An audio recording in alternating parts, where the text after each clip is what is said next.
A paz do Senhor, igreja. Eu estou muito feliz por essa oportunidade, estou muito feliz por essa igreja, por estar abrindo as portas para conscientizarmos a todos sobre esse tema.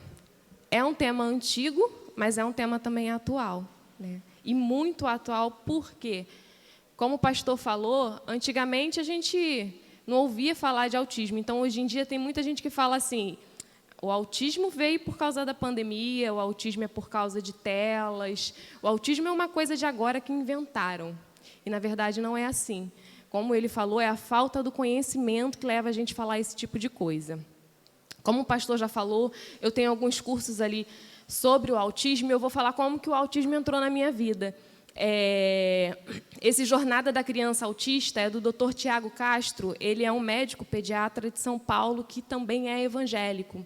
Então, eu gosto muito dos cursos dele. Quem tiver interesse também, ele dá cursos online, ele dá consultas online também, e cursos pagos e cursos gratuitos também. Assim como esse treinamento de líderes de inclusão, que é do pastor Glauco Ferreira. O pastor Glauco Ferreira é de uma igreja lá em Marechal Hermes, uma Assembleia de Deus também, e ele é líder desse curso, treinamento de inclusão, nas igrejas. Então, ele sempre faz treinamento nas igrejas e também online. Quem quiser também participar desses cursos, ele tem cursos gratuitos e cursos pagos, que são muito bons.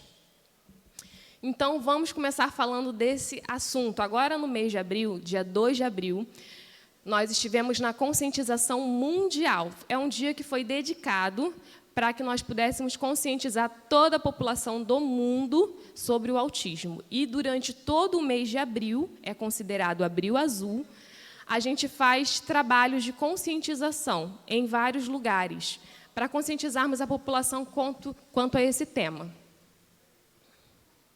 Eu vou começar falando sobre o que é o autismo, tá? A definição dele e como que ele entrou na minha vida. Esse é o meu filho, Pietro. Ele tem 4 anos, ele foi diagnosticado com autismo aos 2 anos e 9 meses. Então, tem aí, em média, de 1 ano e meio, que nós recebemos o laudo dele. Aí, nessa foto, ele está na escola, e a professora dele é a Priscila. A Priscila Farid é a professora dele, e é uma bênção. Por quê? Assim como todos os pais, eu sempre orei muito pelo meu filho. O Pietro é uma criança que foi planejada, foi muito desejada. E aí é mais um motivo para a gente aprender sobre o tema, porque o autismo ainda não tem definido uma causa. 98% é genético, mas ainda tem os 2% vem de causas ambientais. E aí a gente não pode estar taxando ou dando diagnósticos assim, a Deus dará. Quando eu casei, eu sempre fiz um planejamento familiar. Eu sempre fui muito metódica na minha vida. Então, eu fiz plano de saúde quando a gente decidiu que a gente teria um filho. A gente decidiu que eu pararia de trabalhar por algum tempo para, pelo menos, eu conseguir acompanhar ele no início da sua vida escolar. Então, eu me preparei, eu não tive nenhum problema. Eu trabalhei durante os meus 9 meses de gestação. A minha saúde sempre foi muito boa, ainda é. Então, eu não tive nenhum contratempo durante a minha gestação e também não tive nenhum contratempo no meu parto. Ele nasceu bem e ele teve o seu desenvolvimento tranquilo até por volta de 1 ano. Quem é mãe sabe que a gente leva a criança, quando nasce, no primeiro ano de vida, ao médico todo mês, para fazer o acompanhamento. E, durante todo mês, eles pesam, eles fazem o perímetro cefálico, eles veem a altura e vê se está dentro de um padrão. A gente costuma falar muito, os antigos também falavam muito, cada criança tem seu tempo. Cada criança tem seu tempo, mas todo tempo tem um tempo. Então, tem que estar dentro de um parâmetro. E, quando chegou um determinado momento, quem viu, e aí o conhecimento, ele nos aproxima disso, quem viu alguns traços no Pietro foi a própria pediatra em uma das suas consultas. E, em uma das consultas de rotina, ela falou assim: Priscila, eu estou chamando ele, ele não está me atendendo pelo nome. E eu falei assim: ele também não me atende em casa. Eu já reparei isso. E a família também já havia reparado. Então, quem normalmente vê os primeiros traços autísticos são aqueles que têm mais contato com a criança, os familiares, a escola, o médico. E aí ela falou assim, tá, eu vou encaminhar para uma avaliação. Um neurologista, hoje em dia, é difícil da gente conseguir, então você leva aí uma faixa de 2 meses para conseguir marcar um. Ela falou, mesmo que demore, você espera para a gente tirar todas as dúvidas. Levei ele no médico neurologista a primeira vez e ela não viu nada. A princípio, a gente estava numa pandemia.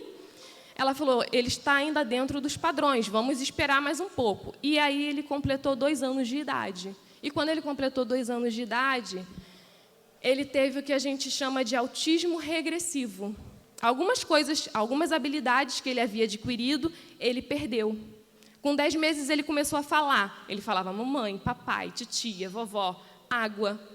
E depois de 1 ano, ao invés dele continuar, ele parou. E aos 2 anos de idade, quando ele deveria estar formando frases, ele já não falava palavra alguma. Então, eu sabia, a partir do momento que ele tinha um atraso de fala, Deus já foi falando comigo que algo estava acontecendo, então eu sabia que ele era autista. Até então, ele nunca tinha apresentado nada tão específico. E aí eu comecei a estudar e eu comecei a ver outros traços nele. Mas o que de maior afeta ele é a falta da linguagem. Ele é um autista. Antigamente, a gente falava grau moderado. Hoje eu vou explicar para vocês que a gente chama de níveis de suporte. Ele seria o antigo grau moderado, que é o nível de suporte 2, não verbal, porque ele ainda não fala. Ele tem 4 anos e ele ainda não consegue pronunciar certas palavras, só algumas, mas a gente chama de uma fala que não é funcional. Ele chama pelo nome um tio, ou ele fala mamãe, mas ele não fala com a intenção de se comunicar. Ele não me chama de mamãe com a intenção de me chamar. Ele chama como uma ecolalia. Ele ouviu mamãe e ele repete mamãe o dia todo. Então, graças ao Pietro, eu entrei nesse mundo, porque eu tive que aprender mais sobre isso para que eu pudesse estar ajudando ele. Pode continuar. E aí, a gente vai ver o que é esse autismo, ou TEA, que é o transtorno do espectro autista. Esse espectro, essa palavra espectro, significa que é algo muito amplo. Não dá para você caracterizar um autista só com uma característica. É uma infinidade de características, e nenhum autista vai ter as mesmas características que o outro. Assim como nenhum ser humano é igual ao outro. Eles também não são iguais. Então, são muitas características, a gente vai ver algumas hoje, e tem características que vocês vão ver assim, mas o meu filho andou na ponta do pé. É normal uma criança andar na ponta do pé. Mas ele andou na ponta do pé, ele também girava em torno de si mesmo, ele não apontava, ele evitava contato físico e olhar para as pessoas, olhar nos olhos. Ele não fazia pares com as crianças da mesma idade que ele. Então, o que seria o autismo? Seria uma junção desses prejuízos. E, para ter autismo, tem que ter prejuízo em alguma área da nossa vida. O autismo, a definição diz, é um transtorno do neurodesenvolvimento que faz com que o cérebro da criança se forme de maneira diferente a de indivíduos neurotípicos. Eu vou usar aqui alguns termos, e para vocês entenderem, neurotípicos somos nós que não temos o autismo. Atípicos são aqueles que possuem o autismo, tá? Então, eles possuem qualidades atípicas, eles possuem coisas que são atípicas do nosso dia a dia. Eles vão ter comportamentos diferentes e áreas diferentes. Então, o autismo é um transtorno, não é uma doença. E aí, a gente também bate de frente, muitas das vezes, com a religião, que antes, quando se falava em autismo, também dizia que era falta de Deus, porque a gente tinha que buscar a cura, e se a gente não tinha a cura, é porque a gente não tinha Deus. Mas por que a gente não fala da cura do autismo? Porque não é uma doença. É um transtorno. É algo que vai te atrapalhar na sua vida comportamental, na sua vida social, na sua linguagem. E o tratamento que é feito, porque ele não tem cura, mas tem tratamento, é feito com base naquilo que a gente sofre com o autismo, não para o autismo em si. Eu não vou tratar o autismo, eu vou tratar aquelas características que aquela pessoa tem, para que ela consiga se desenvolver bem e viva bem em sociedade, tá? Ou seja, A gente vai preparar aquela criança durante toda a sua fase de adolescência, até para que ela chegue um adulto e ela consiga se adaptar ao nosso meio. Pode continuar. Entende-se por transtorno o conjunto de sintomas clinicamente reconhecível que causa sofrimento e prejuízo na vida do sujeito, seja no âmbito cognitivo, emocional ou comportamental, refletindo em processos psíquicos, biológicos e de desenvolvimento. Como eu falei, não é uma doença, é considerado um transtorno. E por ser considerado um transtorno, os médicos que são capacitados para dar esse diagnóstico são médicos neurologistas, se for criança, neuropediatra ou psiquiatra, porque o psiquiatra também trata de transtornos. O Pietro ele faz acompanhamento de 4 em 4 meses com uma neuropediatra, e foi ela quem deu o laudo dele. Hoje, a gente sabe que ele, além do autismo, ele também tem a apraxia da fala, porque o autismo, muitas das vezes, ele traz algumas comorbidades, ou seja, ele traz algumas outras coisas junto com ele. Pode ser um TDAH, um TOD. Então, ele tem a apraxia da fala, que seria uma dificuldade maior dele produzir a linguagem. E aí, o tratamento, as terapias, são feitas com base no que a criança tem de prejuízo. Então, ele tem um prejuízo maior na linguagem, a fono tem um trabalho maior com ele.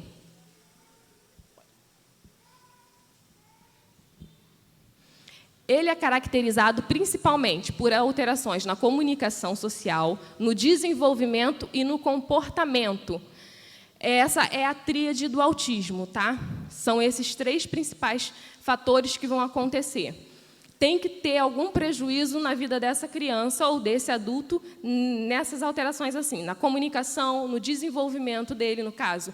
O Pietro ele não deu continuidade no desenvolvimento da linguagem e nos comportamentos. E esses comportamentos, eles têm estereotipias, ou seja, são comportamentos estereotipados, interesses restritos.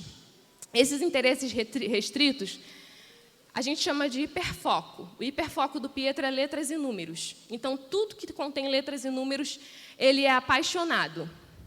Ele vai ver o alfabeto, ele sabe falar o alfabeto. Ele vai falar do jeito dele. A, B, C. Porque o foco dele é isso. Em todo lugar que ele vê, ele conta 1, 2, 3, 4, 5. Mas, então, que problema teria nisso? De que serviria para ele, com 4 anos de idade, saber todo o alfabeto, conhecer os números, saber o raciocínio, tem um raciocínio lógico, mas ele não sabe cumprimentar uma pessoa. Ele não sabe dar tchau. Ele não sabe falar oi. Ele não sabe se portar diante de uma criança da mesma idade. Ele não obedece comandos difíceis, agora ele está aprendendo comandos fáceis. Ou seja, se eu pedir para ele pegar alguma coisa, dependendo do que for, o cérebro dele vai entender e ele vai lá buscar para mim. Mas se eu pedir algo mais difícil, é como se ele não estivesse me ouvindo. E aí, é uma característica, quando a gente fala com a criança e parece que a criança não está ouvindo, que a gente tem que descartar algumas coisas. Então, não existe um exame específico para saber que alguém é autista. Não existe um exame que você vai fazer e falar assim, deu positivo, deu negativo. Não. Como é algo comportamental, a gente vai avaliar. É uma avaliação clínica. Você vai olhar, tá? E vai ver como é o comportamento dessa criança, desse indivíduo, diante da sociedade. E aí, o Pietro, com esse interesse dele restrito, ele aprende amplamente coisas nesse sentido, de números, de letras. Ele é apaixonado por dedoche, ele tem uma sensibilidade nas mãos, então é o fascínio dele, a professora sabe. Ele leva os dedoches dele para a escola todos os dias. E isso tranquiliza ele. Quando ele está com os dedoches, ele se sente mais calmo. É aquilo que a gente chama do brinquedinho de estimação, que às vezes a gente não entende porque a criança está com aquele paninho de um lado para o outro e o paninho está sujo, e o brinquedo está sujo, mas a criança quer estar com aquilo, eles se sentem seguros com aquilo. E muitas das vezes a gente recebe uma criança na igreja e essa criança está com aquilo e a gente quer tirar, porque na igreja a gente tem algumas tradições, não pode trazer brinquedo, não pode fazer isso, não pode fazer aquilo. E a gente acaba batendo de frente. Mas o conhecimento leva a gente a entender o porquê disso. Existe um porquê para tudo que acontece com o autista, tá? E para todos os movimentos, para todo o comportamento que ele tem, existe um motivo. Ele precisa se autorregular. Se o Pietro estiver muito feliz, ele não vai saber controlar a felicidade dele. Ele vai correr de um lado para o outro, sorrindo, porque ele sorri o tempo todo. Quando ele era um bebê chorão. Mas hoje em dia não. Ele tem uma resistência à dor, que é muito comum também nos autistas. Então, às vezes, eu só descubro que ele se machucou quando eu estou dando banho, quando eu estou cuidando, porque eu vejo roxo, eu vejo alguma coisa assim, porque ele bate, ele cai e ele quase não sente a dor. Pode continuar.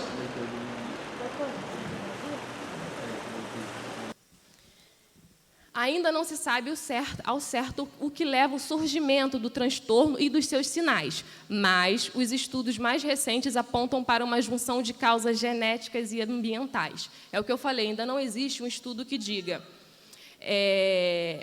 por que aquela criança nasceu autista. Toda criança, se ela for autista, ela vai nascer autista. Não tem como alguém desenvolver o autismo num determinado momento da sua vida. Depois de adulto, na adolescência, não.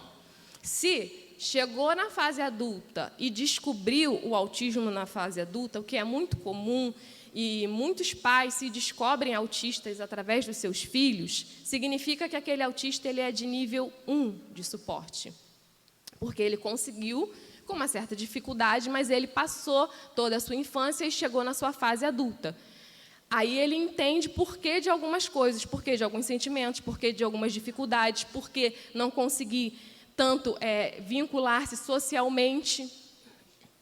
Então, ele se descobre, hoje em dia, muitos pais se descobrem autistas através dos seus filhos. Eles veem as características das crianças e se descobrem autistas. Mas quando a gente já vê essa característica ainda na infância, eu não posso dizer que é um autismo leve ou de nível de suporte 1. Porque se já está apresentando durante a infância, significa que tem um grau mais elevado, para a gente já estar vendo tão cedo.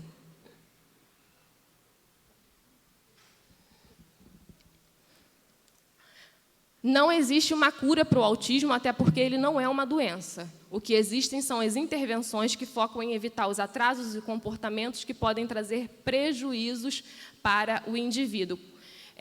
Como eu falei anteriormente, eles têm uma restrição, tem autistas que eles têm fascínios pelo fundo do mar, o Pietro também gosta muito de peixe, tudo que inclui fundo do mar. Tem uns que amam dinossauro, e aí eles aprendem tudo sobre os dinossauros. Tem uns que gostam muito da astrologia, dos planetas, da ciência, da matemática, ciências biológicas, ciências exatas. Então, cada um tem um hiperfoco em uma área, e aí eles vão aprender e vão focar tudo. E o que é o tratamento, o que as terapias a gente faz? A gente tenta tirar o foco desse indivíduo, dessa criança, daquilo que está restringindo ele de aprender as demais coisas. Porque ele foca tanto naquilo que ele não vai se importar com as demais coisas. Então, às vezes, os DDoS do Pietro pode atrapalhar ele. Porque tem dia que ele chega na terapia, tem dia que ele chega na escola, que ele não quer fazer mais nada além de ficar com aquilo. Então, a gente trabalha em cima desses comportamentos. E as estereotipias, como eu falei no início, são alguns comportamentos visuais que a gente olha e a gente pode identificar, como, por exemplo, o flapping, que é o balanço das mãos, aquela criança que corre de um lado para o outro com as mãos balançando. Muitas das vezes, essa criança também ela não tem uma coordenação motora muito boa, ela cai demais também. Eles têm hipersensibilidade em alguma coisa, alguns a audição, então eles tampam o ouvido quando ouvem um barulho que está atrapalhando, e essa sensibilidade que eles têm é como se fosse uma dor mesmo, física. Eles sentem dor se tiver um barulho muito forte, se tiver uma luz muito forte, se tiver um cheiro muito forte. Determinados alimentos causam ânsia de vômito no Pietro. Então, normalmente, quando eu termino de fazer a comida, se eu colocar no prato que ela está quente, ela vem com um cheiro mais aflorado. E se ele chegar perto e sentir aquele cheiro, ele faz ânsia de vômito. Então, eu deixo esfriar um pouquinho para ele poder chegar perto. Eu já fui em alguns lugares que uma pizzaria, por exemplo, foi a primeira vez que ele teve algo do tipo que ele não conseguiu ficar lá dentro por causa do cheiro muito forte. E aí, quando a gente entrou, automaticamente ele se desesperou e ele correu para fora. E aí já tinha um pessoal lá que já havia feito pedido, já estava aguardando a gente. Então, eu tive que ficar do lado de fora enquanto o Tiago comia. Depois o Tiago saiu e ficou com ele, eu entrei e comi. Aí eu falei, aí foi a primeira vez que isso aconteceu, e ele ficou desesperado, ele chorava muito como se estivesse sendo massacrado. E aí eu fiquei lá fora acalmando ele, eu falei, o que será que causou isso nele? Porque até então ele nunca tinha feito isso. E aí eu fui numa segunda vez no mesmo lugar, e ele fez a mesma coisa. Ele ficou desesperado na hora que entrou, e saiu correndo, e aí a gente não ficou, fomos para um outro local ao lado, e ele entrou, sentou e ficou a noite toda tranquilo. Então, tem certas coisas que vai até eles e vai machucar de fato. Tá? Então, a gente vê uma dificuldade muito grande deles estarem dentro da igreja, porque a gente vai ver mais à frente que a igreja, como ambiente, é um local de muitos estímulos, e os estímulos eles podem trazer prejuízos a eles. Se for em grande quantidade, pode causar uma crise. O meu filho nunca entrou em crise. Por quê? Eu aprendi a identificar aquilo que causaria uma crise nele. Eu sei quais são as dificuldades dele, então eu evito fazer com que ele vá num lugar onde tem um cheiro muito forte, onde tem uma iluminação que a gente chama de luz quente, que é tipo um cinema, aquela luz amarelada. Eu sei que aquilo vai incomodar as vistas dele. Ele não tem problema com quantidade de pessoas, com barulho. Foram poucas as vezes que ele teve algum problema quando a gente estava em um lugar muito barulhento. Eu acredito que ele tenha se acostumado na igreja, porque ele não tem problema algum, mas existem recursos que nos ajudam nesses casos também. Vamos continuar. Como eu falei, antigamente era autismo leve, autismo moderado e autismo severo. Hoje em dia a gente denomina níveis de suporte, ou seja, nível 1, nível 2 e nível 3. Por que mudou a classificação? Porque todo autista, ele é autista, tá? Ele não deixa de ser autista por ter mais características ou menos características autísticas. O que muda é aquele prejuízo ou a necessidade dele. O Pietro está na faixa 2, que seria o nível 2, faixa intermediária no que se refere à gravidade dos sintomas e necessidades de suporte. O nível 1, ele precisa de um suporte mínimo nas situações do dia a dia. E o nível 3 precisa de um suporte intenso e significativo nas situações do dia a dia. Não tem cura. Porém, se está no nível 3, você fazendo as terapias, você fazendo o tratamento, você vai regredindo. Então, você pode passar para o nível 2 e o nível 1. Eu conheço muitas crianças que começaram com o nível 3 e, ao longo da vida, foram fazendo tratamento. Hoje, elas estão no nível 1 e elas convivem muito bem com aqueles sintomas que elas ainda têm. Porque sempre vai existir uma coisinha, mas você vai aprender a lidar com aquilo. Da mesma forma, também acontece ao contrário. Se a gente não cuidar, o nível 1 ele vai aumentando para o nível 2, para o nível 3. Então, a importância da prevenção, né? Ou seja, a gente prevê a previsibilidade, a gente prevê o que vai acontecer com aquele indivíduo quando a gente conhece ele e a gente correr atrás dos tratamentos que existem. Tá? Hoje em dia existe o tratamento tanto no SUS quanto no particular. Pelos planos de saúde também, o tratamento que eu faço no Pietro é através do plano de saúde. O SUS é um pouco mais demorado, mas eu vou falar mais à frente de alguns benefícios que a gente consegue também quando a gente tem um laudo, quando a gente corre atrás, quando a gente busca informação. Alguns sinais do autismo. Ele brinca ou usa brinquedos da forma incomum. Está vendo que tem uma criança com um carrinho? Quando o Pietro era pequeno, ele gosta muito de carro, de volante, e ele tinha muitos carros. E aí eu chegava no quarto, todos os carros dele estavam de cabeça para baixo, porque o que interessava para ele era a roda. E ele ficava lá girando as rodinhas. E tudo que girava, ele ficava fascinado. Ele chegava na igreja e ficava olhando para o ventilador. Aí as pessoas ficavam ainda me zoando e falavam assim, essa criança nunca viu um ventilador, né? Só deve ver ar-condicionado. Eu falava, não, é porque ele tem um fascínio por tudo que gira. E tudo que ele pegava, ele fazia girar. Pegava uma cordinha, quando eu olhava, estava ele fazendo girar.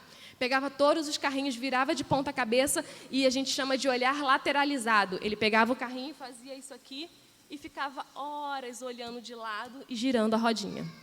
Hoje em dia ele não faz mais isso. Ele já brinca de forma funcional. Então, muitas das crianças a gente vê algumas características nisso. Eles pegam um telefone e eles não falam alô. O Pietro nunca fez isso. Hoje em dia é até difícil, porque a gente também quase não fala no telefone, a gente mais tecla, né? Mas é normal a gente olhar para uma criança, dar um telefone, dar uma bola e ela chutar, dar um telefone e ela bota no ouvido, dá um carrinho e ela vai para frente e para trás. Então, são traços que a gente vê nessas crianças. Bola, ele nunca chutou. Ele usa a bola com as mãos. E aí, está um problema grande, que às vezes a gente pensa assim, é só um atraso de fala, eu também demorei a falar, depois ele aprende. Mas o fato dele não aprender a chutar uma bola também dificulta ele a pedalar. Então, automaticamente, ele nunca conseguiu pedalar um Velotrol, automaticamente ele não consegue pedalar uma bicicleta. Então, isso vai trazendo prejuízos e vai acumulando prejuízos. E o que a gente faz nas terapias, no tratamento? A gente vai auxiliar ele nessa parte motora e ensinar ele. Então, ele já aprendeu o uso do carrinho, ele ainda não aprendeu a chutar uma bola. Não sei se ele vai ser um jogador, mas eu acredito que andar de bicicleta um dia a gente consiga. A gente está trabalhando para isso. Outras características, dificuldade de se relacionar com pares da mesma idade, como eu falei. Eles não se comunicam bem com crianças da mesma idade. Às vezes, eles se interessam mais por crianças mais velhas. Menor, então, não faz muita diferença. Tá? Choro ou risada inapropriada. Eu estava falando com a Pri, com ela aqui no início, que o Pietro gosta muito de água e agora ele está com a mania de abrir todas as torneiras de casa. Haja água. Só que ele abre e ele ri, como se a gente tivesse contado uma piada para ele muito engraçada. Isso se chama riso inapropriado. Porque, na verdade, que graça teria? Então, ele olha para algo e ele ri e gargalha, sabe, numa felicidade. Isso se chama um riso inapropriado. Não tem graça nenhuma naquilo, mas para ele é engraçado. É uma característica. Ou um choro constante. Aquela criança que está sempre incomodada com alguma coisa, aquele bebezinho que você coloca no colo e ele chora, você deita e ele chora, você dá mamar e ele continua chorando. Entendeu? É uma característica. Hipersensibilidade ou muita passividade, hiporresponsividade, aquela primeira ali, ou muita passividade, ou seja, aquela criança que é muito elétrica, ou, ao contrário, aquela criança que é meio que parada, mas não parada no sentido de ser quieta, parada no sentido de não esboçar muita reação. Aquela criança que não sorri muito, você fala com ela e ela parece que está aérea, ela não gesticula muito. Então, são os dois extremos. A sensibilidade a alguns sons, tá? Como eu já falei, nesse caso a gente tem os abafadores também. É muito comum das crianças que têm essa característica, a gente não consegue bater parabéns para elas, porque até a palma incomoda. Eu tenho filho de uma amiga que ela fala que ele fica desesperado na hora do parabéns. Não pode cantar parabéns porque aquilo incomoda demais ele. Apego a objetos diferentes. Eles não se ligam tanto com brinquedos. Às vezes, vê uma pedra, vê uma folha, vê uma sacola, vê uma caixa de papelão e eles vão carregar aquilo com eles o dia todo, como se fosse um amuleto. E o brinquedo, aquela coisa, às vezes a gente compra o brinquedo, a criança se liga mais na caixa do que no brinquedo. Eles se importam com essas coisas. Teve um dia que o Pietro ficou o dia inteiro com uma sacola de papelão, tinha algo dentro que eu tinha levado na terapia, e quando ele viu aquela sacola, ele queria carregar. Ele já está aprendendo a imitação, porque eles também têm uma dificuldade muito grande de imitar. E se a gente não imita, a gente não aprende, né? Porque eu preciso olhar e querer fazer igual. Então, ele pegou aquela sacola e quis carregar, e aí eu dei na mão dele. E ele foi, e ele entrou na sala de terapia, e ele ficou na terapia o tempo todo, e daqui a pouco, quando terminou, ele voltou com aquela sacola toda rasgada, porque ele não largou, e ele ficou fazendo tudo que ele tinha de fazer com a sacola na mão. E voltamos para casa com a sacola. Então, assim, o que tem de mais numa sacola para ele? É tudo. Falta de consciência de perigo. O que é um perigo, né? Porque eles podem atravessar uma rua. Uma criança, numa faixa de 2 anos de idade, ela já tem consciência do perigo. Ela sabe que ela tem que esperar, ela sabe que se ela subir num lugar, ela pode cair. Eles não têm essa consciência. Então, às vezes, a gente é que tem que segurar. O Pietro, ele ama espaço. Ele estava aqui agora, de um lado para o outro. Então, ele vê um espaço, ele já se sente em casa. Mas, às vezes, quando ele fica muito feliz, quando ele vê muita criança, ele quer correr de um lado para o outro. E nesse corre-corre, teria algo de perigoso? Teria. Ele acaba caindo demais. E aí eu que tenho que intervir, porque senão ele vai se machucar o tempo todo, porque para ele correr é normal. A fala com dificuldade ou a ausência da fala. Seria no caso das crianças não verbais, como o Pietro.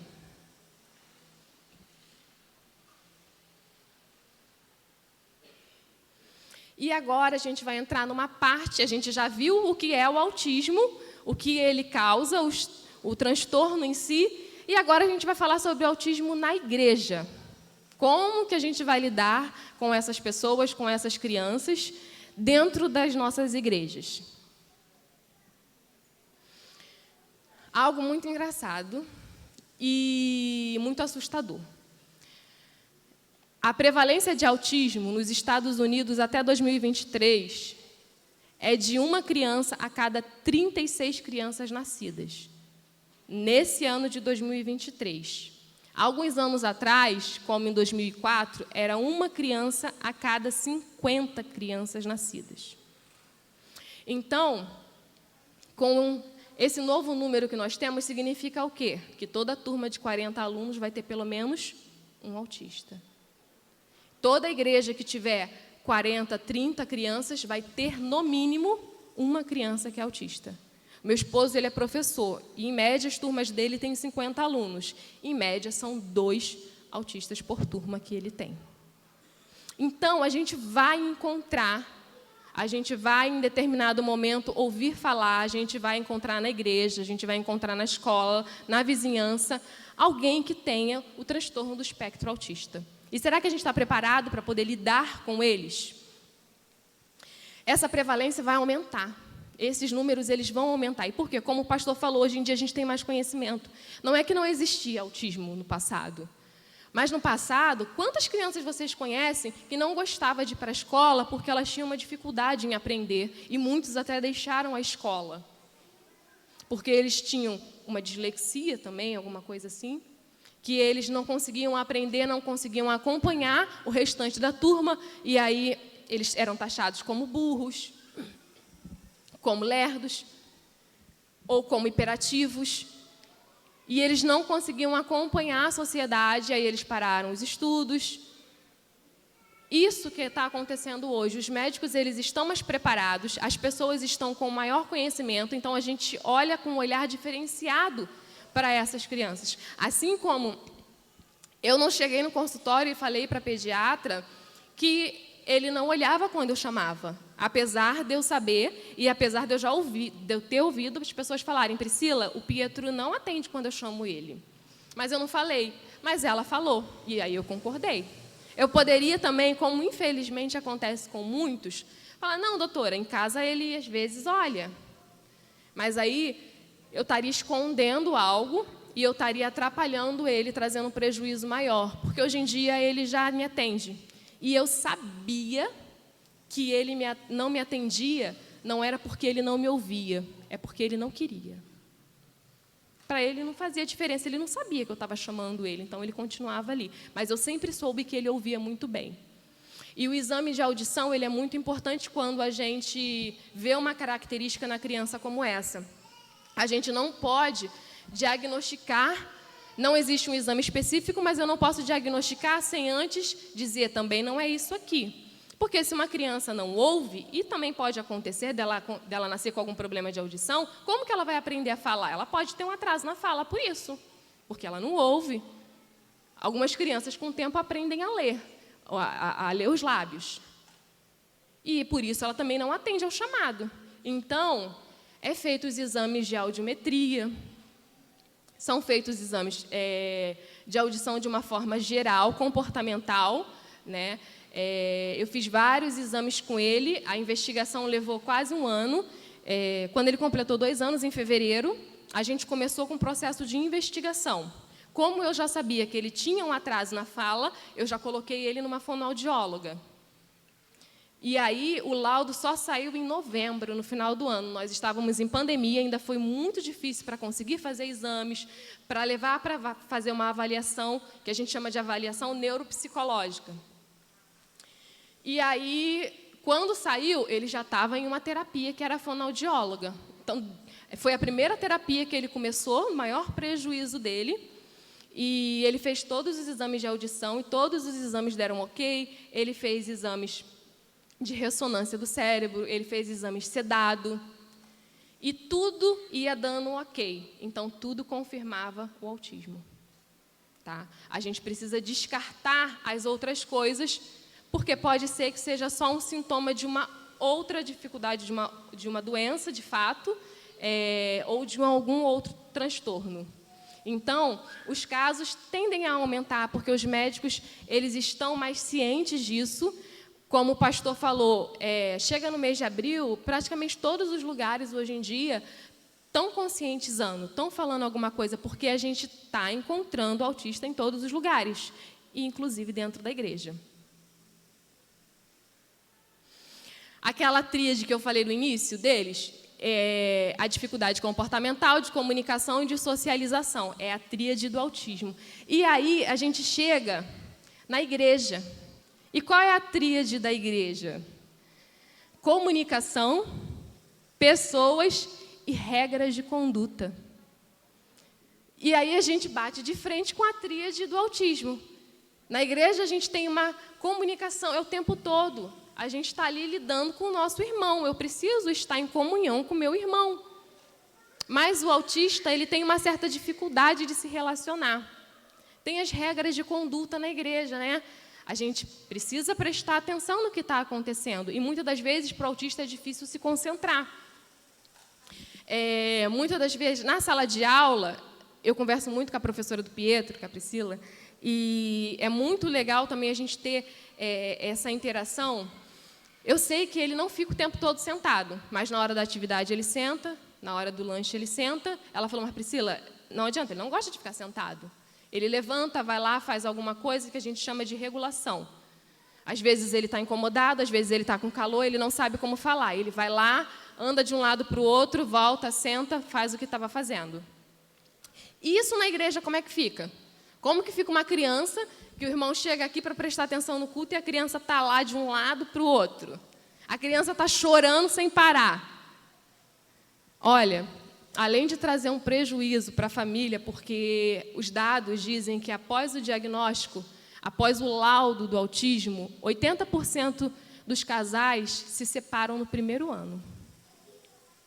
É um número muito alto. E aí, como é que fica? Se já é difícil... Pode.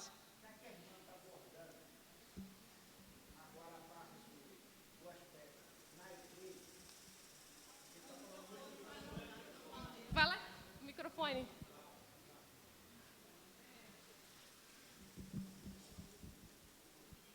Estava esperando a irmã entrar nesse assunto, especificamente na igreja. Está sendo riquíssimo a explicação. E a irmã está falando muito sobre criança. Mas, como a senhora mesmo falou, uma criança que não teve o tratamento, ou acompanhamento, ou diagnóstico correto anos atrás, hoje é um adolescente, hoje é um jovem, hoje é um adulto na igreja.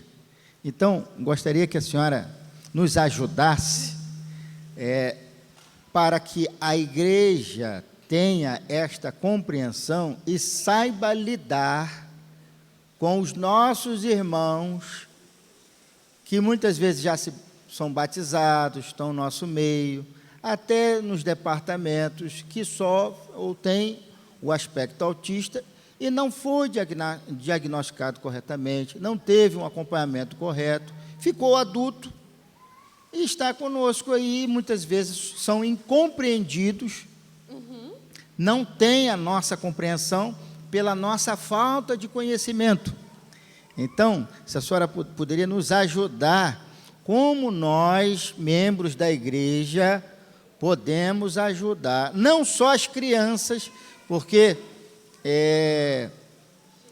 hoje, a gente está focando muito para a questão das crianças, mas muitas dessas crianças não tiveram esse acompanhamento. E hoje elas são adolescentes, hoje são jovens, adultos, até casados, né? Isso, exatamente. Casados. E muitas vezes a família está tendo dificuldade, muitos até não sabem por que tem dificuldade. Então, como nós podemos, como membros da igreja, ajudar e ter um olhar mais cuidadoso, né? Um olhar mais acolhedor, exatamente, para quem tem o aspecto do transtorno autista. Obrigado. Exatamente. Essa criança, esse autista, que é criança, não vai ser criança para sempre. Ele vai ser um adolescente, ele vai ser um adulto. E dentro da igreja, ele pode ser um músico. O Pietro ama bateria e teclado. Ele faz musicoterapia. Ele vai ser um presbítero. Ele vai ser um pastor. Eles vão crescer. E se a gente não tiver paciência e lançar eles fora logo na infância, eles vão voltar? Não, dificilmente uma criança, quando ela cresce fora da igreja, ela vem para a igreja depois de adulto. É mais fácil a gente ganhar alguém para Jesus ainda na infância, porque ele vai permanecer, tá? Os índices dizem que quando a gente aceita Jesus ainda novo, é mais fácil da gente continuar na presença de Deus do que quando a gente aceita depois de adulto. Então, com isso, é muito difícil para eles estarem dentro da igreja, porque aqui a gente tem muito estímulo o tempo todo. Aqui a cantina fica um pouco distante, mas tem igreja que a cantina fica do lado da janela. Aí a gente está no culto e a gente está sentindo o cheiro lá da coxinha. Para a gente é ótimo, que a gente já começa a ficar com fome e já quer passar lá na cantina depois. Para alguns é muito difícil, começa a dar um embrulho, começa a dar uma inquietação, começa a dar uma ânsia de vômito. O barulho, às vezes para a gente é difícil o barulho também, né? Tem certas igrejas que a gente vai que a gente sai de lá com dor de cabeça. Imagine para eles. Eu gostaria, Hernani, que você colocasse o vídeo sobre autismo, para vocês terem uma percepção de como eles recebem esses estímulos, de como que a mente deles funciona.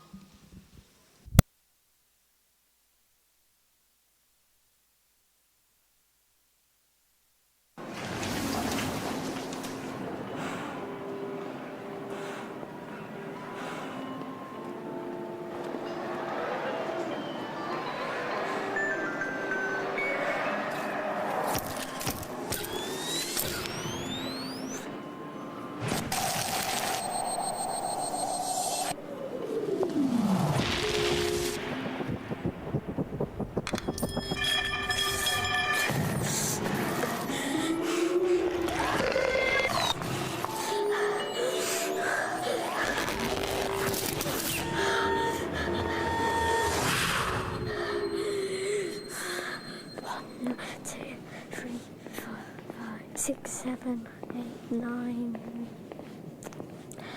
Take my hand.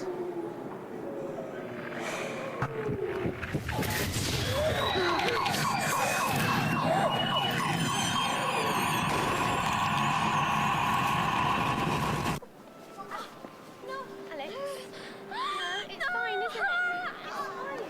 I'm not naughty. I'm autistic.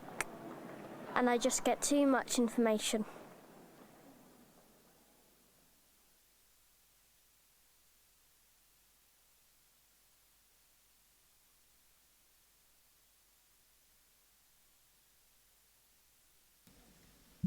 Som.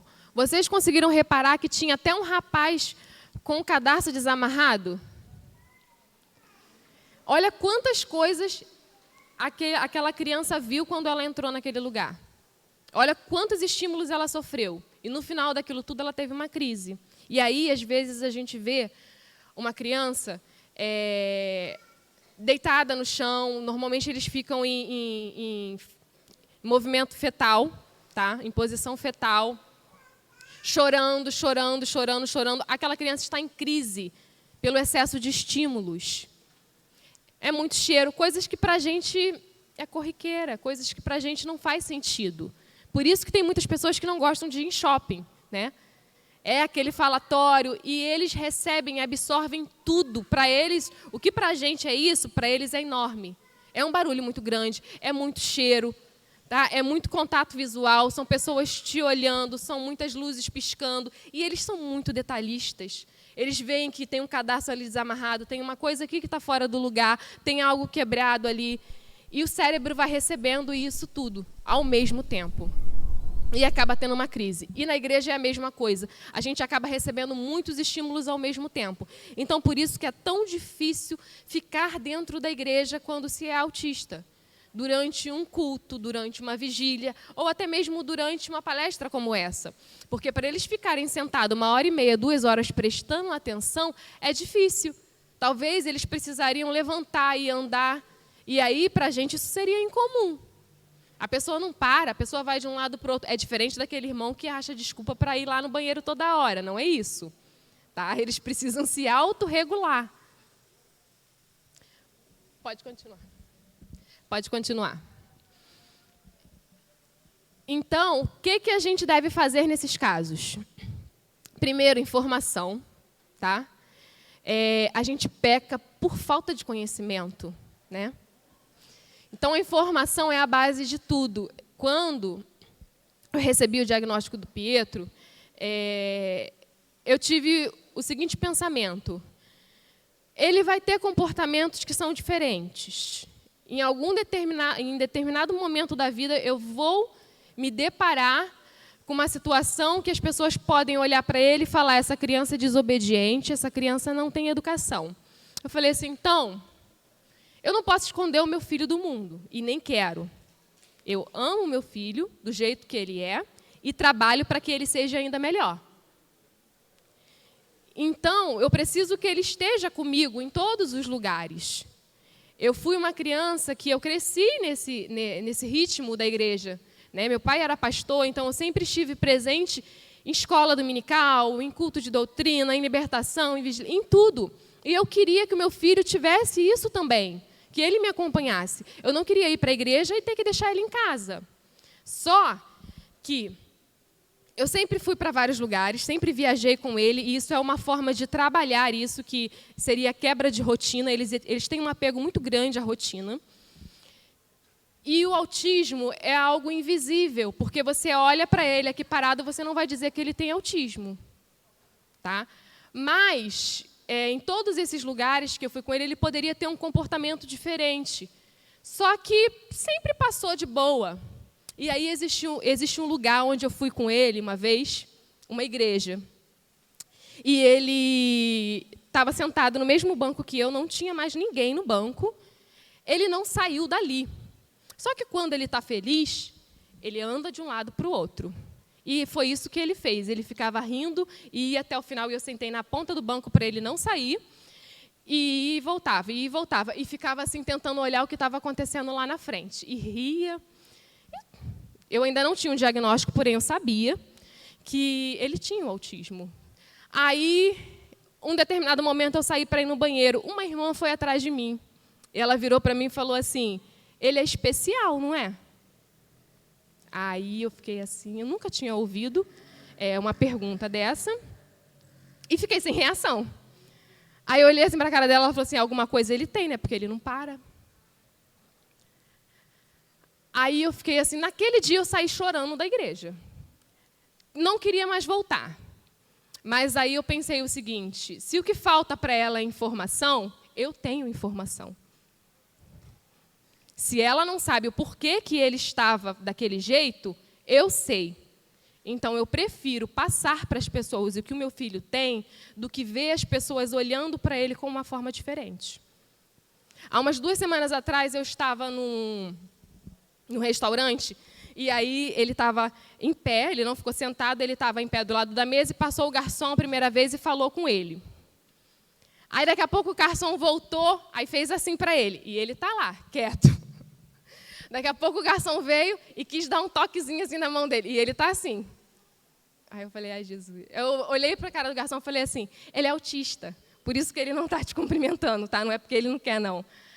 Aí ele olhou para mim, sorriu e falou assim, o meu filho tem TDAH. Quase a mesma coisa, né? Ele também não para. E a gente ficou conversando. Eu saí dali aliviada. Ele, garçom, toda hora que passava ali, brincava com ele, não se importava se ele ia responder ou não. Ele ficou ali tranquilo, almoçamos, ele brincou, a gente veio embora e pronto. Eu não posso esconder o meu filho do mundo, mas eu posso dar informação para as pessoas. E informação salva. Salva. Eu não posso fazer com os outros aquilo que fizeram comigo. Talvez eu poderia não voltar mais naquele lugar, naquela igreja, mas eu voltei. E com ele. Então, ter informação é muito importante. Às vezes, as pessoas também fazem esse tipo de coisa, não porque elas querem, mas porque elas não sabem. Elas acham que, é pirraça. Aquela pessoa não consegue ficar quieta. Ele não olha nos olhos. É mal educado. Ele não consegue se concentrar. Às vezes, eles não sabem de verdade. E não tem como saber, muitas das vezes. Por isso que eu ando com esse crachá. Ele não coloca o crachá, porque ele tem sensibilidade. Então, algumas roupas incomodam ele. Etiqueta, essas coisas, eu arranco tudo. E aí, quando ele nasceu, eu tirei a identidade dele no Detran, e depois que eu recebi o laudo do autismo, falei, eu vou tirar a identidade dele de autista. Porque aí, quando a gente tira a identidade no Detran, a identidade ela vem com um símbolozinho do autismo, e a gente recebe esse crachá. A gente ainda tira a identidade, eu tirei para ele, no caso, a segunda via, gratuitamente, porque o autismo entra como uma deficiência. E tem algumas prioridades. Eu falei assim, já que eu tenho tanta dificuldade nessa vida já com ele, eu vou atrás dos benefícios. Porque dificuldade a gente tem em todo lugar. Então, se é direito dele ter um crachá e mostrar para a pessoa que ele tem algo de diferente, ele vai ter e ele vai andar. E isso não é uma vergonha. Eu estou mostrando para o mundo que meu filho ele não é especial. Todas as crianças são especiais. Ele tem uma necessidade especial. Mas ele não é especial, ele não é tadinho. Ele só age de forma diferente. Mas ele serve ao mesmo Deus. E ele vai para o mesmo lugar. Então, eu fui atrás. E eu falei assim, vou ensinar para ele tudo que eu aprendi. Vou ensinar para ele a ofertar, vou ensinar para ele a estar na escola dominical. E a escola dominical é o local onde o Pietro mais ama estar na igreja. Tá? Ele ama estar lá na salinha. No início, eu precisava levar um objeto. Eu levava um objeto pequeno, uma massinha, um dedoche que ele gosta, algo que desse confiança para ele ficar dentro daquela sala pequena fechada, porque era difícil, ele queria sair. E aí, com o tempo, ele foi se acostumando. Hoje em dia, ele adora, ele fica sem nada, ele já entra sozinho. E como que ele sabe que ele vai para a igreja? Através de recursos, porque ele não fala, e muitas das vezes ele não compreende. Então, eu mostro visualmente para onde a gente está indo. Se eu vou levar ele para cortar o cabelo, eu mostro a foto dele cortando o cabelo. Se ele vai para a escola, eu mostro a mochila dele. Se ele vai para a igreja, eu dou a Bíblia a ele. E ele pega a Bíblia e vai para a igreja. Hernani, coloca outro vídeo para mim. Autismo, Pietro. Esse vídeo é ele na escola dominical.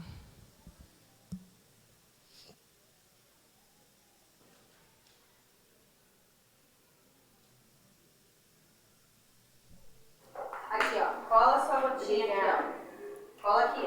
Fica esperando assim, colar sua boca. Que lindo! É um vídeo curtinho, mas é só para vocês verem as atividades que eles passam. Eu não mostrei mais porque tem outras crianças também, aí ficar mostrando imagens de outras crianças, mas ele participa das atividades. ele faz o que as professoras pedem. E, como a gente viu ali, informação, conscientização, que é o que estamos fazendo aqui hoje, conscientizando, e o acolhimento. As professoras, quando elas vão passar alguma coisa diferente, elas me ligam e falam: o que eu posso fazer para que o Pietro participe, Priscila? A professora dele também fala isso. Eles fazem um trabalho diferenciado se ele precisa de algo diferente para aprender, um material diferente. A gente tem um programa de educação nas escolas, que pode ser diferenciado se aquela criança necessitar. E na igreja também a gente pode fazer algo diferenciado. Se aquela criança não aprende de uma forma, você falando, ensina de outro jeito, ensina no visual. Os recursos visuais, eles são bem interessantes. Quando chegou na festividade, a coordenadora do grupo infantil me ligou e falou assim: Priscila, o que eu posso fazer para que o Pietro se sinta parte do Ministério Infantil na festividade, para que ele participe da festividade? Não quero apenas que ele esteja lá. E eu fiquei muito feliz com isso. Eu falei: olha, Gláucia, o autista, eles têm uma rotina. Então, na escola dominical, a gente segue uma rotina e para eles é muito difícil ter essa quebra de rotina. Ter algo diferente no dia pode trazer uma crise. E eu preciso dizer a ele o que está acontecendo de uma certa forma. Ele precisa saber, senão ele fica ansioso. E o visual ajuda muito isso. Então, ela fez o visual. E aí, no culto, a gente usou, na hora do louvor, a gente usava os visuais para mostrar, não só para ele, mas para as demais crianças que estavam ali, que necessitavam, que aquele momento ia ser o momento do louvor. Aí a criança já ia se preparar, porque ela sabia que ia cantar. Aí temos também o momento da oferta. E aí, como eu falei que eu corri atrás de uns benefícios, ter uma criança já traz um gasto, né? Enorme. E uma criança autista requer um pouco mais, porque a gente precisa das terapias e, muitas das vezes, o plano de saúde não cobre determinada terapia ou alguma coisa, e tem os gastos com uma alimentação. O Pietro tem seletividade alimentar. E eu falei assim, eu vou correr atrás do benefício para ele. Existe um benefício que é o BPC LOAS, que a criança que é deficiente ou deficiente adulto, de uma forma geral, eles têm direito. E aí todo mundo falava, é muito difícil de conseguir, só colocando na justiça. Eu falei, o não eu já tenho, eu vou correr atrás, se for preciso eu colocar com o advogado, depois eu coloco. O que eu preciso para ter a documentação dele, o laudo, a documentação eu já corri atrás, o laudo ele já tinha desde 2 anos e 9 meses, corri atrás, fui lá, fiz a avaliação médica nele, passamos pela perícia, em menos de 3 meses o Pietro começou a receber o benefício com todo o retroativo. Hoje em dia, o Pietro é dizimista. A primeira coisa que eu fiz, ele vai ser dizimista e eu vou ensinar ele a ofertar. E ele sabe, dinheiro para ele só serve para dar oferta, tá? Que ele não conhece para outra coisa. Ele pega todo o dinheiro e vai lá e coloca na salva. Ele pega um envelopezinho de dízimo e vai lá e coloca na salva. Então, esses recursos são muito importantes porque ajudam eles a se colocarem no lugar e a entender o que vai acontecer naquele momento. Então, a gente tem várias opções de recursos. A oração final, palavra, oração e os visitantes. Anunciar os visitantes. A gente usou esses recursos durante a festividade e foram muito úteis. E várias crianças que estavam lá conseguiram participar do culto. E eu dirigi um dia esse culto e expliquei sobre o crachá que a gente usa, dei as informações necessárias, a gente usou todos os recursos visuais disponíveis para a gente naquele momento. E a festividade foi uma bênção, porque todas as crianças estavam ali participando de fato. Então, são coisas que, talvez simples, mas que fazem muito sentido para uma mãe, fazem muito sentido para uma família atípica, né? Que tem um comportamento atípico. E são coisas que a gente pode fazer, como o pastor falou. A gente pode olhar com um olhar diferente e ver o que a gente pode fazer para ajudar. Às vezes, ajudar a oferecer um colo ali para aquela mãe que está um tempão com aquela criança que não consegue acalmar, e talvez ela vá no teu colo e se acalme, né? Às vezes, aquela criança que está ali irritada e a mãe já está desesperada, porque muitas das vezes, antes de chegar na igreja, lá em casa já aconteceu uma crise, já aconteceu alguma coisa. Antes de chegar na igreja, para colocar uma calça comprida no Pietro é um sacrifício. Eu fecho as portas e as janelas para os vizinhos não ouvirem o choro, porque ele tem sensibilidade a alguns tipos de tecido. Então, quando chega no inverno, é um sufoco. Aí, todo inverno, a gente tem que trabalhar ele, para ele conseguir colocar um casaco e uma calça comprida. Então, antes de chegar na igreja, ele já chega daquele jeito, porque ele já sofreu algo psicologicamente em casa. Tá? Então, é o que acontece com muitas famílias. A gente já chega na igreja com alguma coisa em mente, chega aqui, o excesso de estímulos pode desencadear uma crise. Pode continuar. E estratégias que a gente pode fazer.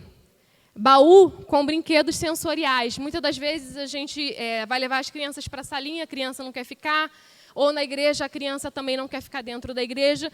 E brinquedos sensoriais, tem até um lá em cima, é uma bolinha, uns são macios que você aperta e dá uma sensaçãozinha boa, e outros você fica girando.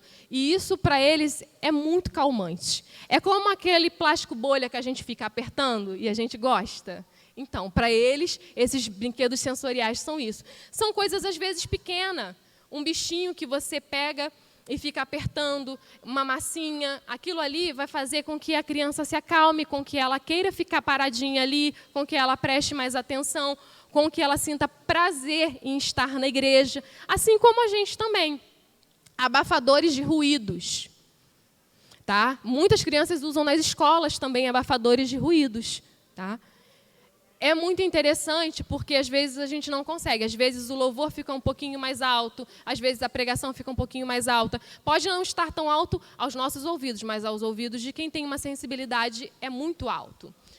Voluntários no Ministério de Inclusão, ou seja, pessoas que estejam dispostas a ajudar nesse trabalho, porque sempre falta pessoas na seara, né? Então, é importante ter pessoas que se importem com esse tipo de trabalho, que tenham um olhar diferenciado e consigam identificar famílias, consigam identificar irmãos que estejam precisando de uma certa ajuda. Existe um estudo que diz que a maioria dos autistas de níveis de suporte 1, que era o nível leve, quando eles chegam na fase da adolescência, eles começam a ter transtornos como depressão e ansiedade. Tá? Por quê? Eles passaram toda a infância ouvindo aquilo. Quando crescer, melhora, depois desenvolve.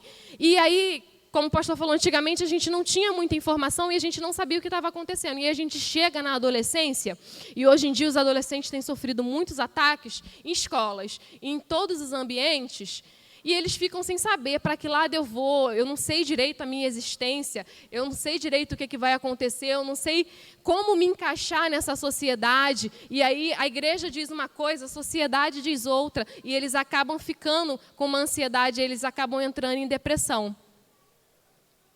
E isso tem acontecido muito. E muitos acabam finalizando a vida com suicídio.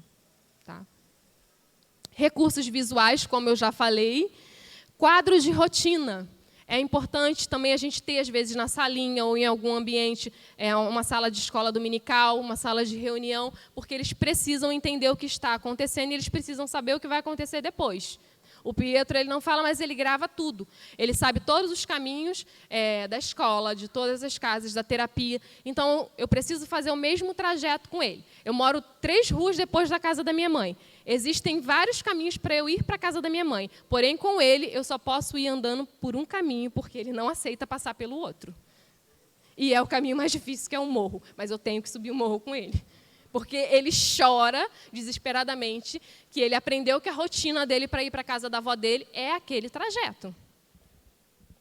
Então, a rotina é muito importante, como para qualquer ser humano. Tá? A gente precisa de rotinas e a rotina faz com que a gente tenha paciência e a gente entenda o que vai acontecer ao longo do dia. E eles precisam disso.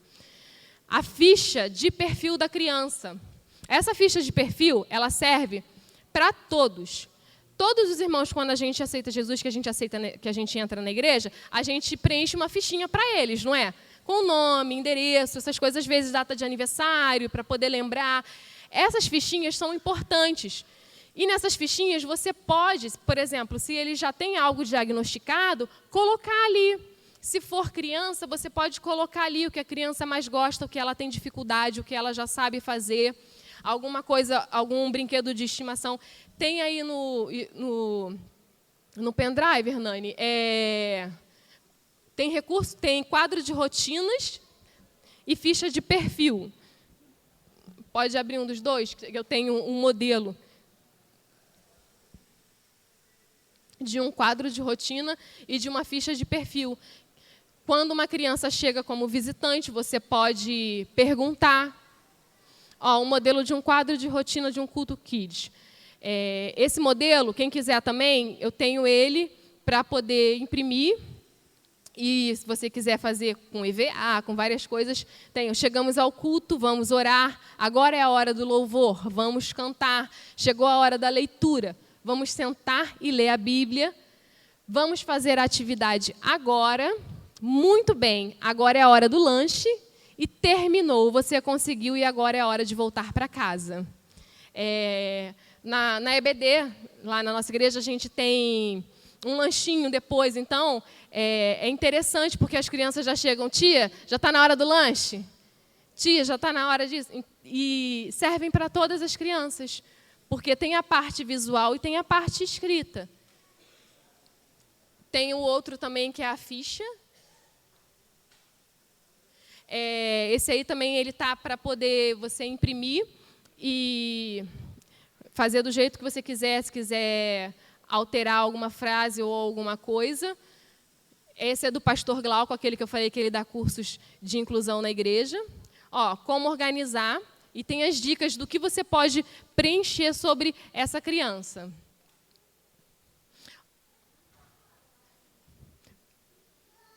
Pode parar em alguma frase, tipo assim, isso aí.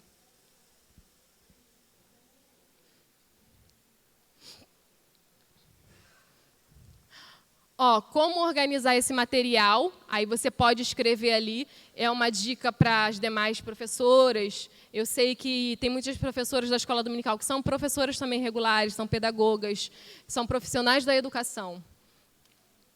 E ali você coloca, tipo, qual o brinquedo preferido, qual a data de nascimento, o que deixa aquela criança feliz, se a criança pode comer algum tipo de alimento doce, alguma coisa diferente. Como no caso do Pietro, ele tem seletividade alimentar e ele tem um problema com a mastigação, ele não sabe mastigar. Então, ele dá preferência para coisas pastosas. Se eu deixar, ele só come coisas pastosas, porque ele não sabe mastigar, então ele também evita. Aquilo que ele bota na boca e engole direto, para ele é o melhor. Coisas com muito caldo, ele não come comida se não tiver feijão. Ele até come o arroz, mas tem que ter o feijão junto, porque aí vai deixar a comida mais líquida e ele não vai precisar mastigar tanto. Tá? Então, tem certos alimentos que ele não come, por exemplo, pipoca. E aí eu já deixo avisado. Por quê? Não é que eu não queira dar, é porque ele não sabe mastigar. E aí ele corre o risco de se engasgar, porque ele vai engolir tudo de uma vez. É isso que ele faz com a maioria dos alimentos. Essas são algumas das estratégias. Pode passar. E como explicar o transtorno do espectro autista para uma criança que não é autista? Porque, às vezes, a gente fala muito com os adultos e as outras crianças. Uma vez, a minha sobrinha chegou em casa e falou assim para a mãe dela: mãe, ela fez uma pergunta, eu não sou especial, não? Aí a mãe dela falou, Ela, porque a minha tia na escola falou que o fulano é especial, mas todas as crianças lá na sala são especiais. Aí a mãe dela foi e explicou para ela o que seria essa criança especial. Então, assim, falar especial não seria realmente algo certo, porque todas as crianças são especiais. Então, como que a gente explica para as outras crianças sobre o autismo? Por quê? A gente aqui muitas das vezes fica com medo. Eles são criança, para eles tudo é criança. Para eles tudo é festa, eles não veem diferença. Na apresentação de Páscoa do Pietro, aí a Priscila estava lá, na hora de entrar ele ficou assustado e começou a chorar. Aí ficou no meu colo. Aí depois eu fui e sentei ele. Aí uma amiguinha da sala dele, que estava sentada no banco da frente, que viu ele chorando, virou para trás e acalmou ele. Ela ficou lá o tempo todo fazendo carinho. Aí a Priscila olhou para mim e falou assim, olha o Espírito Santo aí. Eu falei, o Espírito Santo chega e acalma mesmo a gente, né? É o nosso consolo. E acalmou. As crianças são assim. A gente não precisa ter medo de falar para elas o que o outro tem. Assim que elas vão aprender a lidar com as diferenças. Então, como que a gente explica? Pode ir. Comece dizendo que a criança no espectro é igual a qualquer outra. Ela também tem os seus desenhos, brinquedos e os passatempos favoritos. Pode ir. Volta um. Isso aí, passa, desculpa. Mas adicione também que, devido à formação do cérebro dela ter sido diferente, ela pode pensar e se comunicar e agir de maneira fora do padrão. Ou seja, eu vou falar para aquela criança que o outro amigo dele é como ele. Assim como ele tem uma preferência, tem um desenho favorito, tem um jogo favorito, tem uma brincadeira favorita, porém o cérebro dele foi formado de uma forma diferente, então às vezes ele vai fazer algo diferente, mas aquilo não vai mudar em nada. Às vezes o Pietro quer entrar debaixo das mesas na escola dominical e passa como se fosse um túnel, porque ele faz isso nas terapias. Tem um túnel que ele atravessa. E ele quer fazer a mesma coisa na escola dominical. Sabe o que as crianças que estão lá sentadas falam para ele? Pietro, você vai ficar resfriado, Pietro. Pietro, você vai sujar tua roupa, Pietro. É isso que eles falam. Pietro, você vai ficar doente, levanta. Mas eles não brigam com ele. Eles entendem para ele, ele está no chão, o que a mãe fala? Você vai ficar doente, você vai sujar tua roupa. Eles só replicam aquilo, nada demais. E as crianças ajudam muito umas às outras nessa situação. Significa que aquela criança percebe o mundo de maneira diferente, às vezes ela precisa de um tempo maior para entender e processar alguns estímulos que não fazem tanta diferença para outras pessoas. Pode continuar. E é importante a gente lembrar também que o comportamento atípico, ele não é opcional.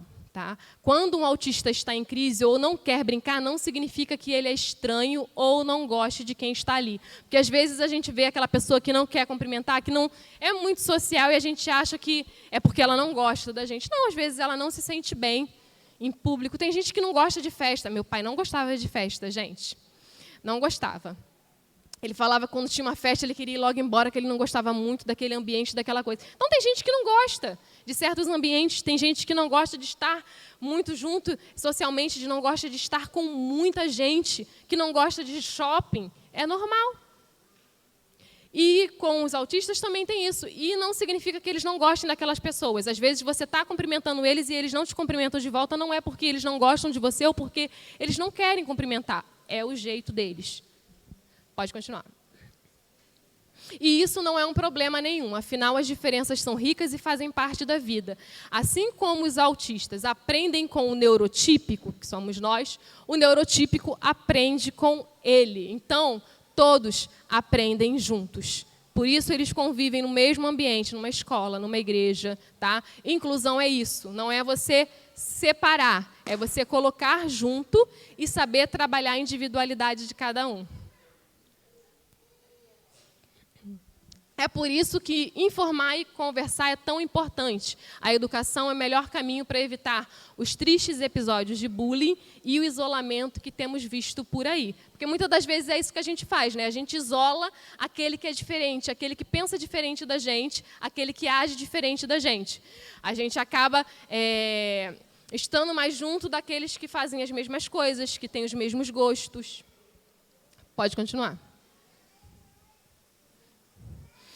O autismo é um transtorno invisível, como eu falei. Muitas das vezes você olha para aquela pessoa e você não imagina tudo o que está acontecendo, e você não imagina o que ela tem. O autista também é assim, às vezes você olha para aquela criança e não vê que ele é autista. Então, a importância de andar identificado. Aqueles que são já laudados, que têm um diagnóstico, que fazem um tratamento, não há problema nenhum em você andar com o seu crachá. Tá? E ali nós temos vários exemplos de crachá. Tem o primeiro ali, que é esse daqui, que ele é específico do autismo. Esse é um dos símbolos do autismo, que é esse quebra-cabeça colorido. Tem o vermelhinho, que é de mãe de autista, tem o do girassol. O do girassol, ele pega de uma forma geral todos os transtornos invisíveis. Então, esse você vê é muito fácil nos aeroportos, em lugares assim muito grandes. Porque essas pessoas, elas têm prioridade. É difícil para elas esperarem, estar num ambiente com muita gente. Então, por exemplo, parques, filas, esses locais, eles têm livre acesso e eles têm o preferencial graças a isso aqui. A gente tem os direitos, mas a gente tem que correr atrás das obrigações. Para você correr atrás dos seus direitos, você precisa estar com as suas obrigações em dia. Então, eu posso recorrer atrás de algo que o Pietro tem direito com isso aqui. Eu posso passar à frente numa fila com isso daqui. Tem pessoas que podem te olhar torto? Pode me olhar torto. Eu não ligo, é direito dele e eu estou com isso aqui. Eu sei que ele não vai aguentar esperar determinado tempo. Então, isso aqui vai me ajudar. Tá? Em vários locais, isso aqui ajuda muito a gente. E, como eles precisam ter lazer, como qualquer criança, isso dá direito a algumas coisas, como entrada gratuita em parques e alguns outros benefícios. A gente paga metade, mas desde que você esteja devidamente com o seu crachazinho, ou com um laudo, ou algum outro tipo de identificação. Pode continuar. E aí, as pessoas me perguntam como que são feitas essas terapias. Eu ouço muito, quando eu falo tudo que o Pietro faz ao longo da semana, as pessoas me olham e falam assim, tadinho. Porque a semana toda, a rotina ele vai para a escola, e da escola eu pego e levo para as terapias. A gente só chega em casa à noite. Todos os dias ele faz uma terapia. Ele faz terapia ocupacional, ele faz psicóloga comportamental, ele faz musicoterapia, ele faz fonoaudióloga e ele faz nutrição alimentar. Então, tem um determinado número de horas que a gente precisa cumprir dessas terapias que a gente chama de intervenção precoce. Algumas terapias, elas precisam ser feitas até a criança completar 5 anos de idade. Por quê? Porque quanto mais nova a criança for, melhor ela vai responder a esses estímulos. Assim é o nosso corpo. A gente responde melhor quando a gente é mais novo. A gente aprende melhor o inglês quando a gente é mais novo. Depois de uma certa idade é mais difícil de entrar as coisas na cabeça, né? Então, as crianças também, quando você começa a trabalhar elas o mais nova possível, elas vão responder melhor, tá? Então, por isso ele faz as terapias, elas são de acordo com aquilo que a criança necessita, então é individual para cada criança. E ele faz isso todos os dias. É cansativo? É. É tadinho para ele? Não. Tadinha de mim, que tenho que fazer isso tudo com ele. Mas ele não é um tadinho, ele é um bem-aventurado, porque estamos trabalhando por ele, né? Estamos correndo atrás do futuro dele. E o que é a terapia? É um parque de diversão, gente. O trabalho na terapia, o trabalho nas intervenções, é em cima daquilo que a criança gosta. Então, o que ele gosta? O que a gente pode utilizar também na igreja? Brinquedos educativos. Quebra-cabeça, ele sempre foi muito fascinado em quebra-cabeça desde novinho. Ele monta quebra-cabeça com muita facilidade, muito rápido. Ele pega um quebra-cabeça novo e ele logo monta. Então, é feita uma triagem e eles perguntam do que ele gosta, o que ele gosta de fazer, o que ele gosta de comer, e as terapias são feitas com base nisso. Então, é piscina de bolinha, é balanço, pode ir passando, tem outras fotos também. Assim é feito o trabalho. Essas 2 primeiras aí é na terapia ocupacional, a última é na fonoaudióloga. Pode passar. Os 3 aí são na fonoaudióloga. Repara que na foto lá do canto, ele está com uma bandagem na boca, que é para estimular os músculos da face, e uma escova elétrica, que a gente utiliza também. E essa terapia, tudo que é feito com ele lá, é me passado, eu não entro com ele na sala, ele fica sozinho com a terapeuta, porque aí eles desenvolvem melhor ele não quer ficar no meu colo, não quer ficar grudado, né? Então, ele vai desvincular e ele vai ficar melhor. E aí, como ele tem uma dificuldade motora aqui na face, é utilizado isso lá e depois eles me passam para eu fazer em casa também. Então, eu uso a escova de dente, que é uma forma também dele deixar eu escovar o dente dele corretamente. Muitas das vezes eles não deixam. É difícil para cortar cabelo, é difícil para fazer muitas coisas. E aí, com a escova elétrica, a gente consegue. E essa bandagem, ela estimula os músculos. Além disso, eles fazem eletroestimulação, colocam eletrodos e também colocam um laserzinho. O laserzinho é o que é mais complicado, que às vezes ele se assusta. Mas pode ver que ele não está com uma cara muito boa, não, que ele não gosta muito desse negócio colado nele, não. Mas assim são feitas as terapias, com os objetos, com tudo que ele gosta. Ele gosta de instrumento? Vamos usar instrumento. E é isso que a gente pode fazer nas igrejas. Às vezes, vê um objeto que para aquela criança é como um amuleto. Ela gosta daquilo. Então, na sua aula da escola dominical, você pode levar aquilo para você ensinar a criança. Tem várias formas de você ensinar. Assim como a gente faz nas escolas, você pode fazer na igreja também. E eles aprendem dessa forma. Cada um aprende de uma forma diferente, assim como os adultos. Uns aprendem mais ouvindo, outros aprendem mais lendo. Eu não gosto de muito barulho quando eu estou estudando. Eu gosto de silêncio total. O Tiago, não. Ele consegue estudar ouvindo uma música clássica de boa. Eu não consigo, com barulho no meu ouvido. Então, cada pessoa é diferente. A gente vê essa individualidade e a gente aplica isso no tratamento. Pode continuar.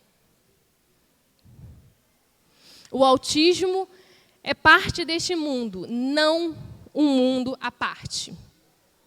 É com essa frase que eu vou encerrar, por quê?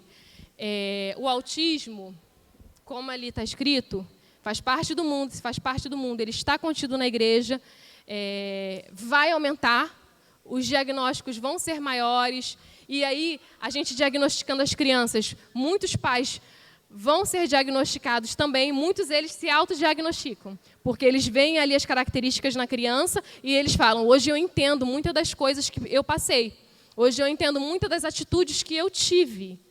Então, eles veem que eles estão se encaixando naquilo ali.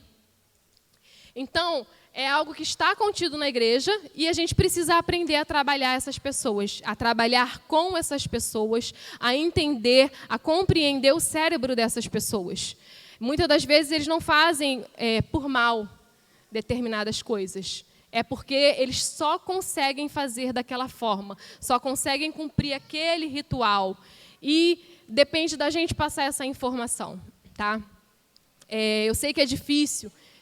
A maioria das vezes, 80% dos casos de autismo no Brasil não são diagnosticados. Ou seja, 80% das pessoas são autistas, mas não tem diagnóstico. Então, é muita gente. 80% desses casos. É muita gente que não tem o diagnóstico. E aí, muitas das vezes, se você não sabe ou se você não quer abrir os olhos para aquilo que você tem, como que você vai melhorar? Se é uma dificuldade, se traz um prejuízo, por que não melhorar? E aí a gente bate de frente, muitas das vezes, com pais que veem que o filho tem algo que está diferente. E você pode fazer para ajudar. E quem, às vezes, sinaliza? A igreja pode sinalizar. E se o pastor, às vezes, fala alguma coisa, não é porque ele quer o teu mal, não. Não é porque ele está brigando com o teu filho. Não é porque ele quer que você saia da igreja e deixe de vir ao culto. Muitas das vezes, o pastor Ricardo, ele chegou para mim e falou, eu não quero você do lado de fora com o Pietro. Aí eu falava, pastor, chega um determinado momento que ele não para. Às vezes, ele começa lá que liga o 220. Aí ele falou assim, o Pietro não atrapalha em nada no culto. Ele não atrapalha em nada. Fica dentro da igreja com ele, não se incomoda. Fica dentro da igreja. Uma hora ele vai aprender. Uma hora ele vai sentar e vai ouvir. Então, a gente não tem que levar tudo para o lado ruim. A gente tem que ver que a gente pode ajudar com uma palavra. E você que é pai e mãe, você que é tio, você que é professora, tia na escola dominical, você vê alguma coisa de diferente, você pode ajudar. Mas a mãe, ela sabe quando tem algo de diferente. E se a gente nega isso, a gente está fazendo um mal tão grande, tá? Porque essa criança, como o pastor falou, eles vão crescer. São os futuros presbíteros, os futuros pastores dessa igreja. os futuros presidentes do Brasil.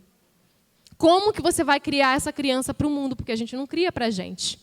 Eu crio o Pietro para que ele se desenvolva da forma mais independente possível. Eu preciso que ele seja independente, porque eu não vou estar aqui a vida toda.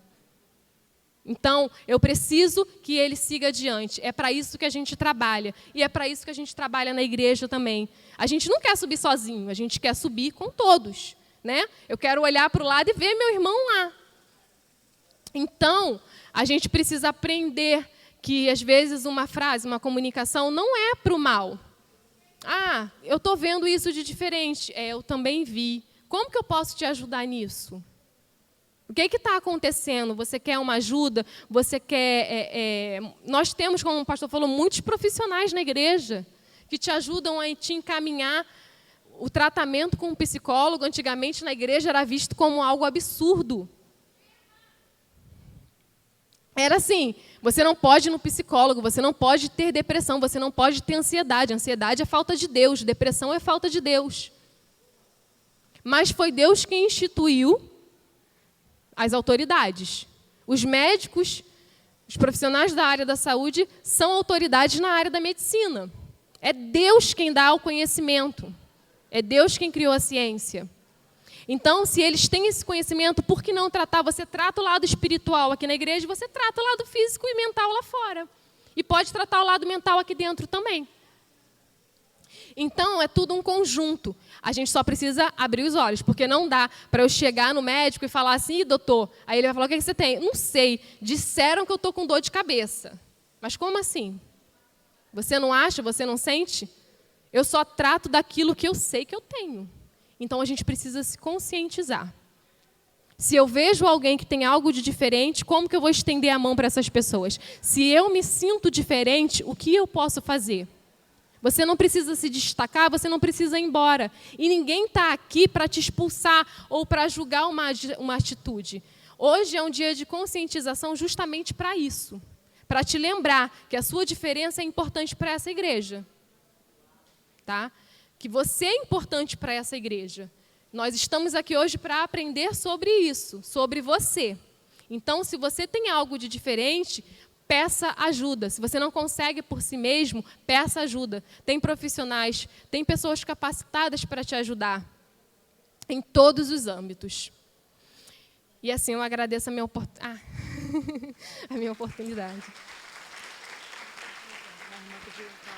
Tá. Olha, uma pergunta. Poderia, por favor, falar sobre o impacto emocional nos pais de autista? E de que forma a igreja pode auxiliar no acolhimento dos pais? Então, o estudo diz que o estado emocional de uma mãe de autista é igual a um soldado na guerra. E eu sinto que é isso mesmo, tá? A nossa mente é um turbilhão. Aí ele. A nossa mente é um turbilhão. Então, como eu falei, às vezes a gente já vem de casa com alguma coisa, né? E a gente chega na igreja já com aquele pensamento, como será que ele vai ficar? Como será que ele vai se comportar? Será que hoje ele vai aceitar cantar? Será que hoje ele vai fazer a coreografia? Será que hoje ele vai prestar atenção? É assim que chega a nossa mente. E como que a gente pode fazer para poder ajudar esses pais? O acolhimento é tudo. Primeiro, a informação, como eu falei.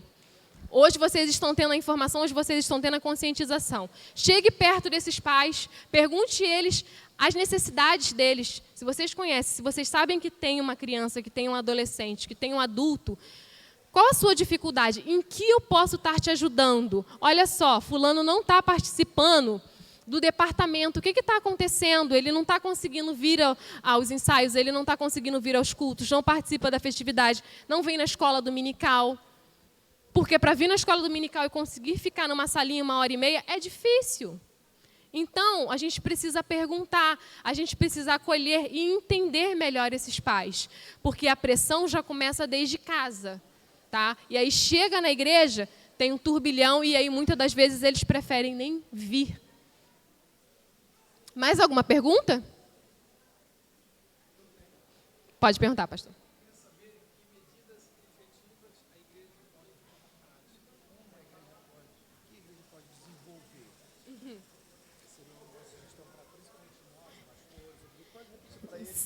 Sim. O pastor Misael perguntou o que a igreja pode desenvolver de forma prática para estar ajudando essas pessoas, essas famílias. Um ministério de inclusão é algo muito interessante. Por quê? São pessoas que eles vão pensar nisso.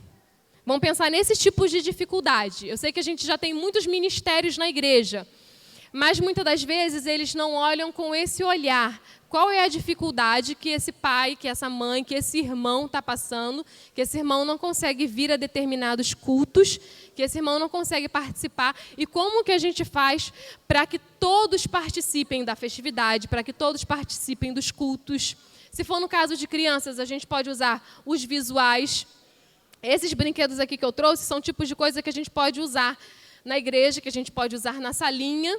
Tá? Eu sei que é complicado, às vezes, você deixar uma criança trazer um brinquedo desse tamanho para a igreja. As outras vão querer, vai virar uma bagunça.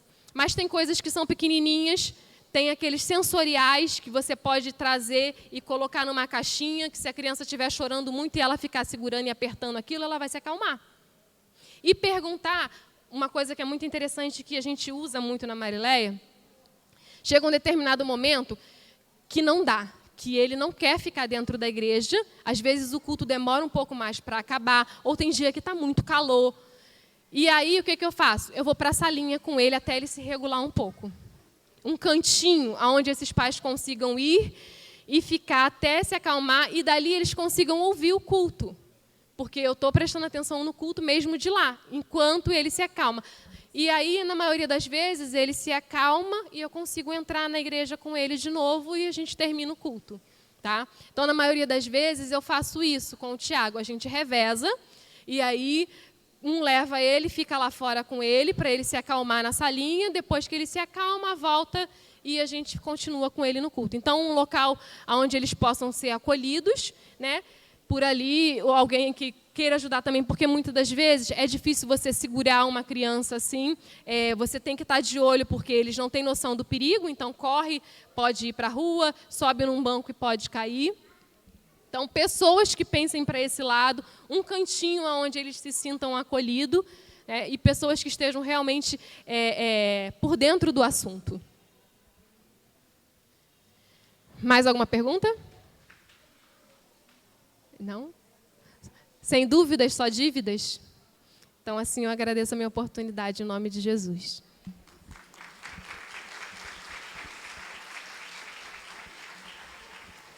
Amém. Que Deus continue abençoando a vida da Priscila,